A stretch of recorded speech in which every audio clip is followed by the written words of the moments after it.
बोलायला हरकत नाही. निरखून पाहिला रावण बंधू शतानंद आपणच करा. निरखून नुसता पाठ निरखल्यानंतर त्याची पारखही मी करतो आणि निरखून आणि पारखून बघितल्यानंतर मी बोलतो. मी समोरच्या व्यक्तीच्या चेहऱ्यावर पाहिल्यानंतर त्याच्या मनात नेमके भाव काय आहेत हे ओळखतो. थोडीफार ज्योतिष विद्या लंकाधीश रावणासारखी मला सुद्धा येते. थोडीफारच म्हणजे जेवढी गरजेची आहे तेवढी, मग आपल्या पुरती मर्यादित. मी दुसऱ्याचं ज्योतिष सांगत नाही म्हणून थोडीफार. इतरांसाठी जे असतं ते इतरांना सांगतो, त्यांच्याजवळ फार फार आपल्या सुद्धा करावा. पण इथे आलेल्या प्रत्येक वीराला आम्ही त्यांची ओळख विचारली. आपली ओळख आम्हाला कळू शकेल. श्रीराम यांचा बंधू सौमित्राशी माझ्या देहाला संज्ञा. इथं येण्याचं नेमकं प्रयोजन एकच.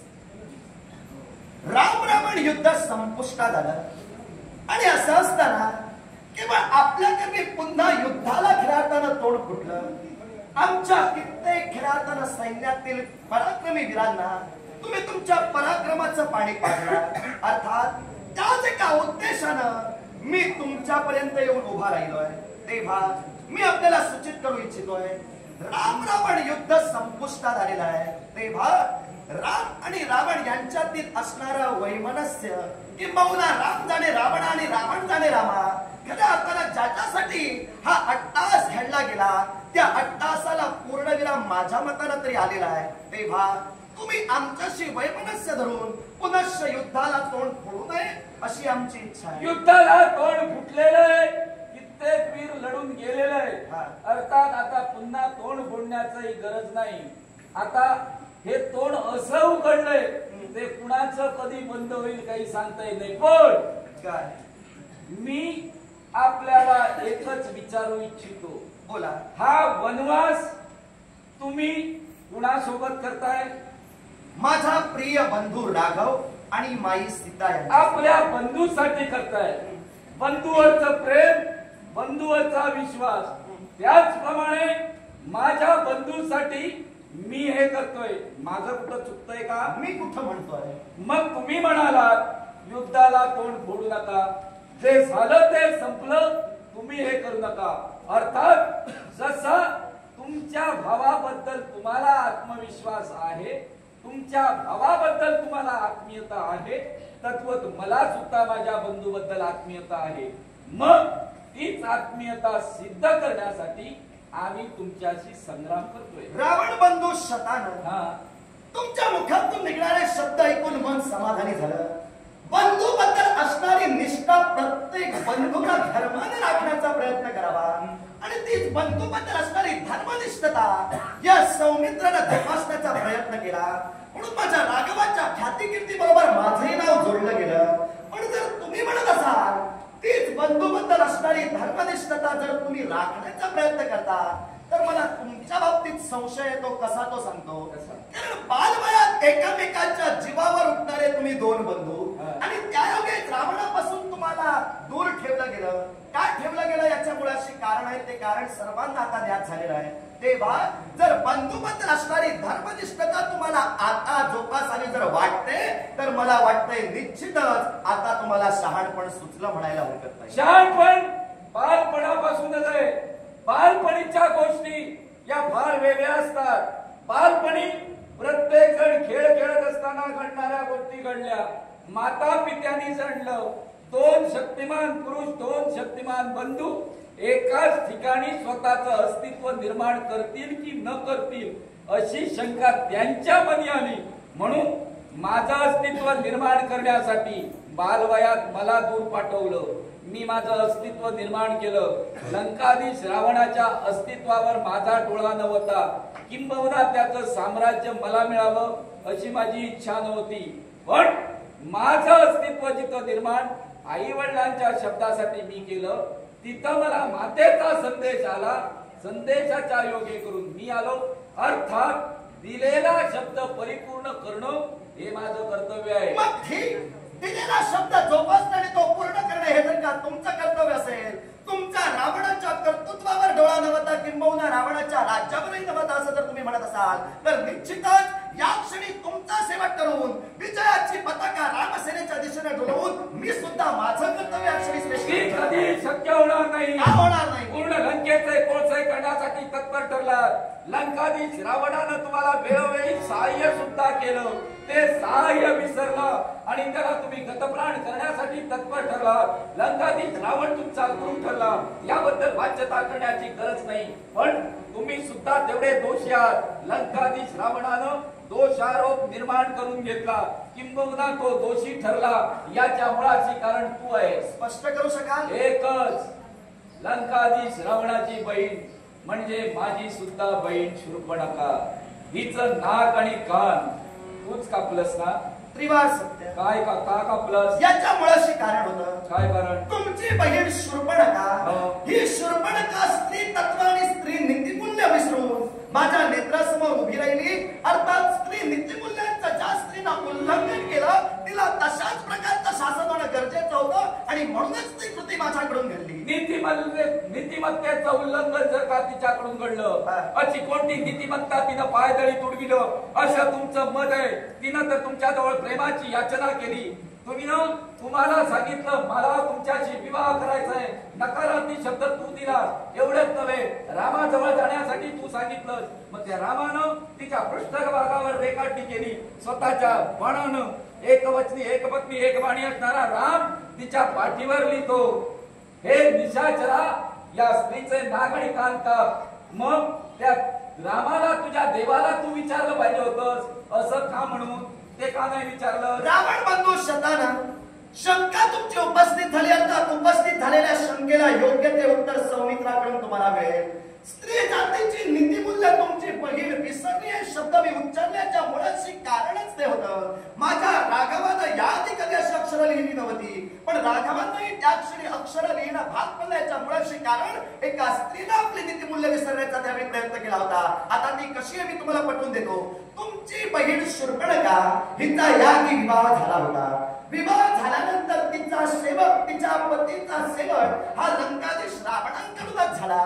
पण लंकाधीश रावणांकडून आपल्या बहिणीचा सेवक झाल्यानंतर तुमची बहिणी एका विधवेचं जीवन जगत होती. हे तुम्हाला मान्य? पूर्णपणे. मग तुमची बहीण जर विधवेचं जीवन जगत होती तर त्या एका विधवा स्त्रीनं माझ्या समोर उभं राहावं आणि प्रेमाचे चाळे करावे, प्रेमाची याचना तिनं माझ्या समोर करावी. अर्थात बंधू आज्ञेशिवाय जीवनात कोणतंही पाऊल न उचलणाऱ्या सौमित्रानं तिचं आपलं वक्तव्य सांगितलं. जर समजा प्रभू आज्ञा मला झाली तरच प्रभू आज्ञेनुसार मी तुझी इच्छा परिपूर्ण करू शकतो, त्याशिवाय तुझी इच्छा मी परिपूर्ण करू शकत नाही. त्यावेळी ती प्रभू रामचंद्रांपर्यंत गेली आणि प्रभू रामचंद्रांनी तुम्ही म्हटल्याप्रमाणे आपल्या हाती असणारा एकच बाण, या बाणायोगे तिच्या पृष्ठभागावर अक्षर रेखाटली. त्या अक्षरांचा खरा अर्थ मान राखून तिचे कान आणि नाक या सौमित्रानं कापले. काय माझं चुकलं? एकच चुकलं.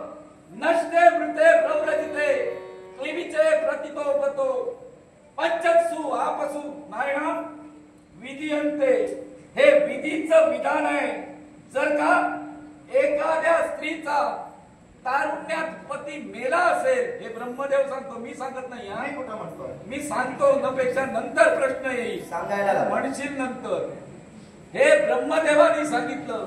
तारुण्यात एखाद्या स्त्रीचा पती जर का मारला गेला असेल, मेला असेल, किंवा तो क्लीब असेल, किंबहुना तो अकार्यक्षम असेल आणि तिच्या तारुण्याचे वाभाडे जर निघत असतील, तर ती स्वतःचा पती निवडू शकते. अर्थात आमची भगिनी शूर्पणखा हिचा पती विद्युतशिवा हा लंकाधीश रावणाशी युद्ध करत असताना, विरोधी पक्षात असताना तो मारला गेला. विरोधी पक्षात त्याचा कुणी असू दे, तो त्याचा विचार करत नव्हता. मग विरुद्ध पक्षाशी तो सहाय्यभूत झाला. लंकाधीश रावणाशी युद्ध करत असताना रावणानं त्याचा वध केला. अर्थात तो मारला गेला, ती विधवा झाली, तरी सुद्धा ती रावणाच्या सोबत होती, ती रावणाला सोडून नव्हती. आणि अशा परिस्थितीत ज्या दंडकारण्यात ती वास्तव्य करून होती, त्या दंडकारण्याच्या ठिकाणी तिचा पुत्र कोण हे तुला माहित आहे? जरूर माहित आहे. त्याच्या बाबतीत तू काय केलंयस?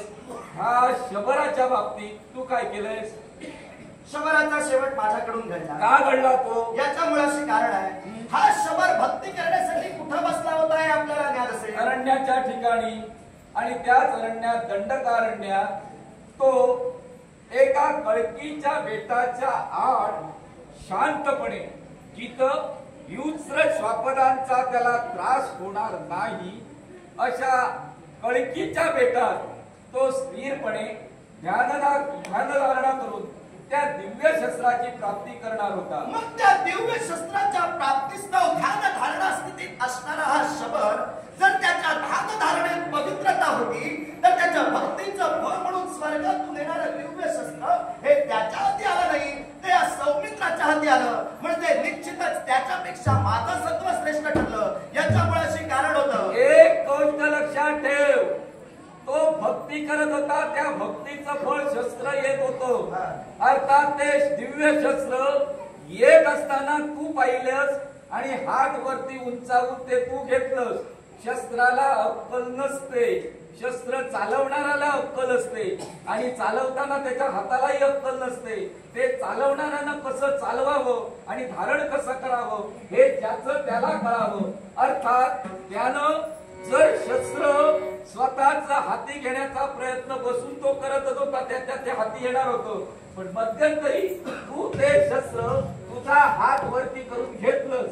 अर्थात त्याचा दोष नाही, तुझा दोष आहे. दोष ते तुझं नव्हतं, ते खाली येत होतं. अर्थात तू का घेतलं? याच्या मुळाशी कारण होतं. स्वर्गातून येणारं दिव्य शस्त्र पाहताच, निश्चितच त्या शस्त्राकडे पाहता क्षणी माझ्या मनात विचारले की हे शस्त्र दैदिप्यमान आहे, आणि म्हणूनच मी आज पुढे करताच ते शस्त्र माझ्या हाती स्थित झालं. मला नेमकं काय म्हणायचं होतं? जर देवतांना त्याच्या भक्तीचं फळ म्हणून ते त्याच्या हाती जर द्यायचं होतं, तर देवतांनी प्रसन्न होऊन त्याच्या हाती द्यायला होतं. किंबहुना ते त्याच्या हाती न जाता माझ्या हाती आल्यानंतर देवतांनी खऱ्या अर्थानं माझ्यासमोर प्रसन्न होऊन सांगायला होतं की हे तुझ्यासाठी नाही, ते त्याच्यासाठी आहे.